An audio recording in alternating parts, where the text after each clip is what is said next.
আমাদেরকে শয়তান একটা প্রবোধ দেয়, এই ভিডিওগুলো আমরা দেখি ফেসবুক ইউটিউব আর স্কিপ করে চলে যাই, উপরের দিকে টেনে আমরা স্ক্রল করে চলে যাই। শয়তান আমাদেরকে বলে তোমার কি করার আছে, তুমি একটা সামান্য, একে তো বাংলাদেশের মতো একটা ছোট্ট দুর্বল দেশ, আবার সে দেশের একজন অতি সাধারণ একজন নাগরিক, একজন নগণ্য মানুষ, তুমি এই আন্তর্জাতিক সমস্যার সমাধান করার মতো ক্ষমতা তো তোমার হাতে নাই, তোমার কি করার আছে? সো তুমি একটু আল্লাহর কাছে দোয়া করো, বাস। আমি একটু দোয়া করে ওটাকে স্কিপ করে আর একটা ঝাঁকানাকা কোনো ভিডিওতে আমি ডুবে যাচ্ছি। এই না আমাদের অবস্থা? আসলে কি তাই? আমি তো তা মনে করি না।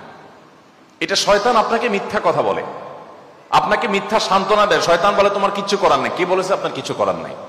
আপনার যে কত কিছু করার আছে সেটা আপনি নিজেও ভাবেন নাই। আল্লাহ তাআলা আপনাকে জিজ্ঞাসা করবেন না তুমি সেখানে সামরিক শক্তি কেন পাঠাও নাই, কারণ সামরিক শক্তি আপনার হাতে নাই।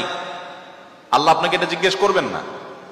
আল্লাহ আপনাকে বলবেন না তুমি মানবিক সহায়তা নিয়ে শত শত হাজার হাজার টন কেন খাবার পাঠাও নাই সেখানে, কারণ এই ক্ষমতা আপনার হাতে নাই। আল্লাহ এটা জিজ্ঞেস করবেন না। আল্লাহ জিজ্ঞাসা করবেন তোমার হাতে একটা